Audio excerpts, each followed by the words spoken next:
región como otras, en las que Rusia busca una política exterior en la cual busca compensar algunos daños que ellos interpretan que Estados Unidos ha hecho sobre sus intereses de seguridad, básicamente en Europa del Este y en Medio Oriente. Rusia se dice que perdió su imperio, pero al mismo tiempo, mientras Rusia perdió su imperio, los Estados Unidos perdieron la capacidad. Yo diría que en la situación actual Rusia perdió su imperio, pero Estados Unidos parece haber perdido su capacidad de administrar una situación beneficiosa para lograr una mejor relación con Rusia y con China que la que éstas mantienen entre sí.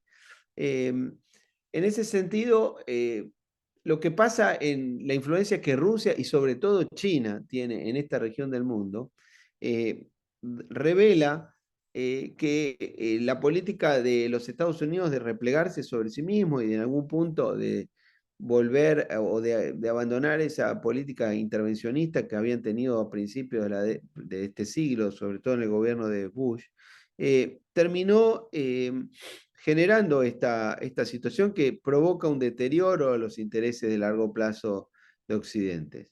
Eh, Al mismo tiempo, el dato estructural que creo que no se puede soslayar es el de la gran paradoja al que asisten la mayoría de nuestros países, países como Argentina, como Brasil y otros tantos de nuestra región, que al mismo tiempo tienen una relación económica y comercial muy complementaria con China, pero son países que por supuesto pertenecen a la esfera occidental, de modo tal que hay una contradicción permanente en la cual un país, el tercero más importante del mundo, Rusia, busca tomar algunas ventajas y aprovechar para relativizar eh, los, las atenciones que ellos interpretan que los americanos les han hecho en su parte, en su zona del mundo. Ahora, para terminar, como vos sabés, en el siglo XXI, el rival de los Estados Unidos, el rival de Occidente, no es la ex Unión Soviética, sino la República Popular China, que obviamente es el actor que, supongo yo, al que seguirán atentamente en esta seminario, en estas clases, como el que verdaderamente está teniendo un rol cada día mayor y de algún punto inevitable en esta región del mundo. Bueno, espero haber podido más o menos en este ratito presentar estas ideas y si hay consultas y puedo contestarlas va a ser un gusto. Impecable, Mariano, un recorrido profundo y sintético de un escenario que, como vos decís, la Rusia presenta sus debilidades, pero el management de Estados Unidos no parece en condiciones óptimas, ¿no? En el año 91 había una sola dictadura en la región de América Latina, y tenemos 4 y algunas en transición o gobierno democrático, donde dentro de esos gobiernos hay actores políticos relevantes que no les molestaría derribar la democracia, así que es un muy buen punto el que vos decís. Me hiciste acordar cuando hablabas del triángulo, el triángulo de Kissinger, ¿no? El famoso triángulo que lo llevó a acercarse a China y a la detente con la Unión Soviética, y me da la sensación que hoy el vértice fuerte es China en ese triángulo, ¿no? Se lleva bien con Rusia y se lleva menos mal con Estados Unidos que Rusia con Estados Unidos.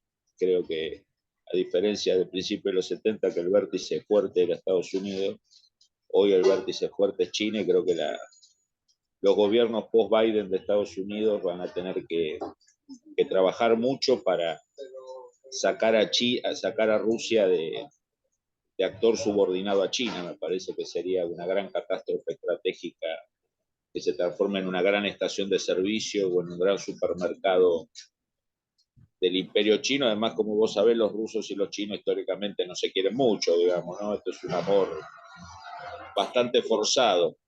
Pero te quería comentar algo de lo que vos dijiste del Foro de Sao Paulo, Rusia, del Foro de Sao Paulo, Brasil, Cuba. Hoy se habla mucho del acercamiento Cuba de Lula con Rusia. Vos citaste 1990, ¿no? Un año árido para el comunismo internacional. Y Lula, aún no presidente, le van a faltar 12 años para llegar a la presidencia, eh, tirándole un salvavidas, ¿no? A ese epicentro de actividades políticas, subversivas, terroristas, que ha sido Cuba a partir de la década de los 60 sobre América Latina, África y hasta Israel, ¿no? Cuando mandó los soldados a atacar a Israel en la guerra del 73 también hubo una participación cubana. Entonces esto viene de lejos, digamos, ¿no? Cuba es fundamental para Rusia y el que le tira el salvavidas político ideológico a Cuba en el 90 ya es Lula y el PT, digamos. Eh, Me parece que a veces uno cae en la coyuntura, ahora Lula se acerca a esto, pero me parece que ese dato del 90 es muy relevante, no solo para Cuba, sino para, como vos decís, para Rusia, es así. Bueno, yo creo que lo que hay que tener siempre presente es la idea de que el comunismo o el socialismo tienen una idea de irreversibilidad de las cosas. Eh, y por lo tanto, eh, en todo momento, la meta a conseguir siempre está presente y la búsqueda de expansión de ese ideario siempre es el objetivo final. Lo que pasa es que hay veces que hay repliegues en la estrategia y en el largo plazo uno se da cuenta que en realidad eran solamente tal cosa, no era un abandono de la política, sino un repliegue táctico. De pronto dura bastante tiempo el periodo de repliegue, pero no es que sea el objetivo final. Eh, eh, Me parece que los 30 años que transcurrieron después del fin de la Guerra Fría demuestran que los que pensamos distintos, en algún punto nos equivocamos y que tuvimos algún grado de ingenuidad en creer que algunas situaciones habían desaparecido y no habían desaparecido, solamente habían sido pausadas. Eh, Ahora, el Foro de San Pablo tiene un lado, hay una parte del Foro de San Pablo que hay que admitir que es cierto que muchos de los actores interpretaron que la democracia era un valor. Ahora, otros no. Desgraciadamente, los más importantes no lo interpretaron así. Lo cual, a la larga termina teniendo las consecuencias. Después ocurrió otra desgracia, que fue que aquí no tuvimos tanto tiempo para explicarlo, que es el hecho de que a comienzos de los años 2000 el precio del petróleo subió enormemente, ¿no? Subió de 20 a $147 en 8 años, del 2000 al 2008.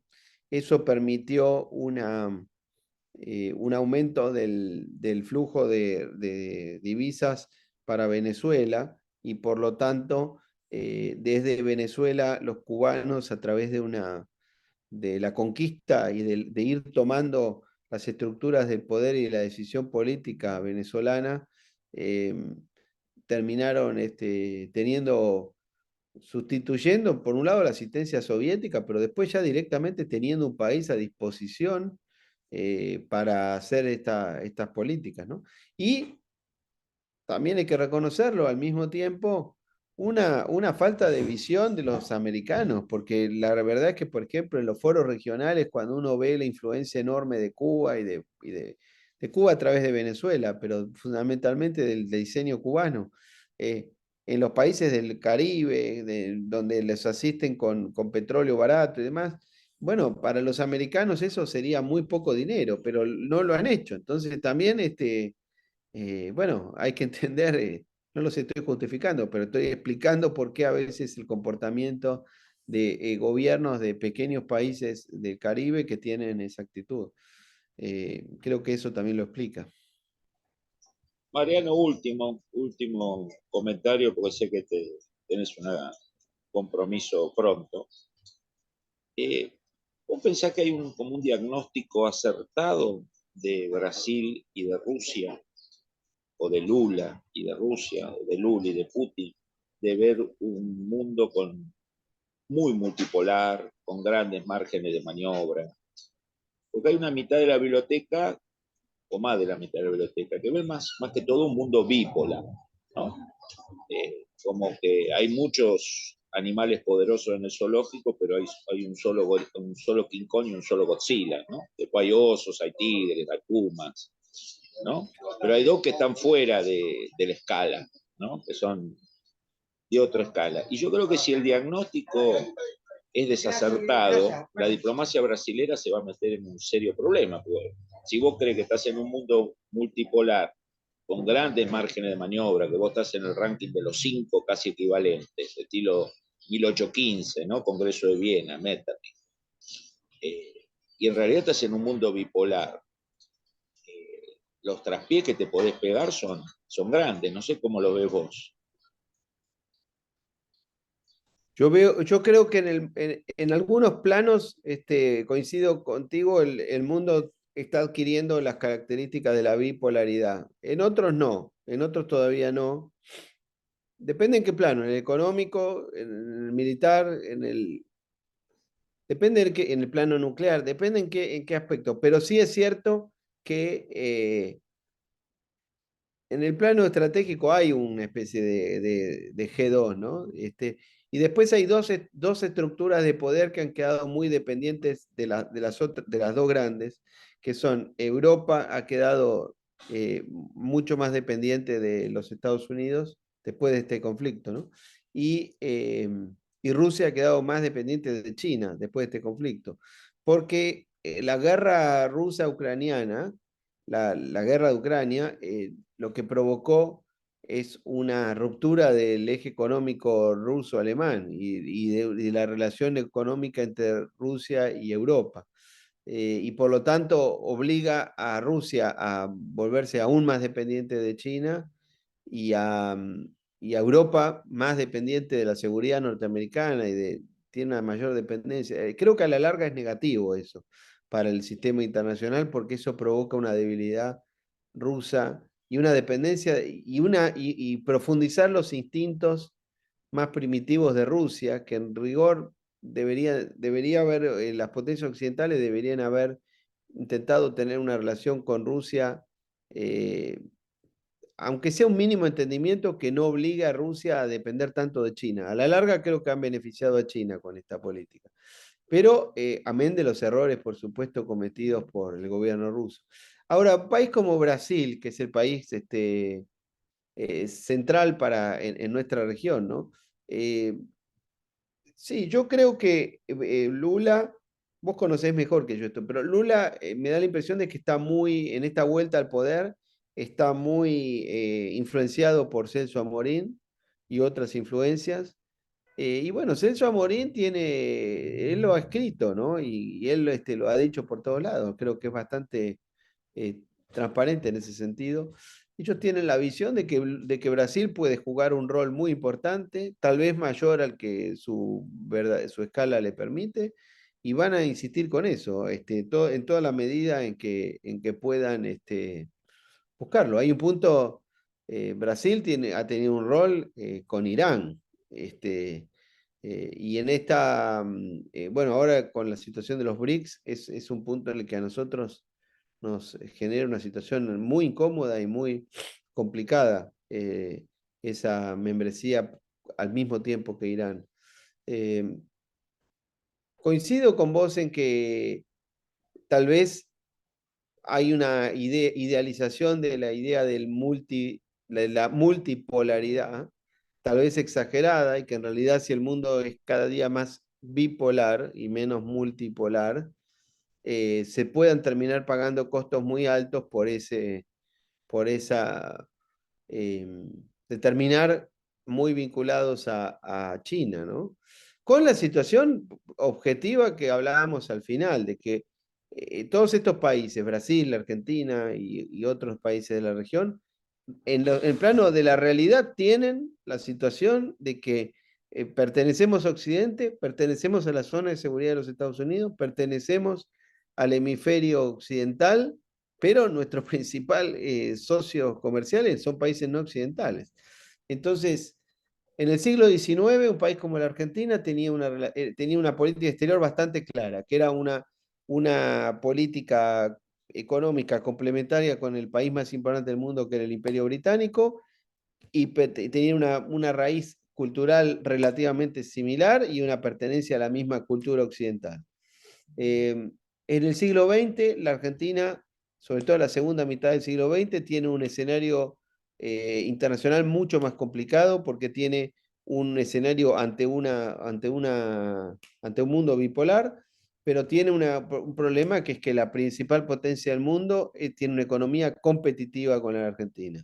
Y en el siglo XXI todo indica que tendríamos una posibilidad mayor que en el 20 por el hecho de que existen mercados y economías con un gran nivel de complementariedad con países como Argentina, como Brasil, pero al mismo tiempo el más importante de esos países es el competidor estratégico del país con el que tenemos una vinculación cultural y geográfica evidente. Eh, bueno, ¿cómo se resuelve eso? Con diplomacia, con política, y con dosis de realismo y de algún tipo de sofisticación y tratar de minimizar los riesgos que esta situación tiene. La actitud de Brasil es cierto, como vos bien decís, que podría no ir en ese sentido y de este gobierno de Brasil, ¿no? Podría implicar de pronto riesgos o costos mayores a los que serían deseables. Ya no, nada más que agradecerte tu tiempo, tu análisis, un paneo, la verdad que notable, en los pocos minutos, digamos, sintetizar lo que vos sintetizaste en 50 minutos, la verdad que es un No, trabajo. gracias a vos y bueno, y le mando acá un saludo al embajador Von Eiken que Sí, escribió un comentario muchos muy amigos correcto. ahí en la audiencia. Queremos decirle, como siempre, que el video va a ser cargado en el YouTube de las actividades de USEMA, así que va a estar a disposición. Va a ser enviado también a todos los que se hayan inscrito el video y adherimos o adhiero a la sugerencia de Causino que en el próximo viaje de la delegación argentina a Cuba le pidamos esos 5.000, 6.000 millones de dólares que nos deben, que nos vendrían muy bien para el menos 12.000 millones que tenemos en el Banco Central, ¿no? Sí. Así que Con esperemos los que nuestro intereses ministro creo de que es un poco Economía, más, ¿sabes? el ministro de Economía le pida a Alberto Fernández si le puede traer parte de esa vieja deuda que Cuba tiene con la Argentina de 1973. Un gran Así abrazo, es. Mariano. Muchas No, gracias. gracias a Saludos a vos y a todos. todos. Muy amables. Un Nos abrazo. vemos en la próxima edición.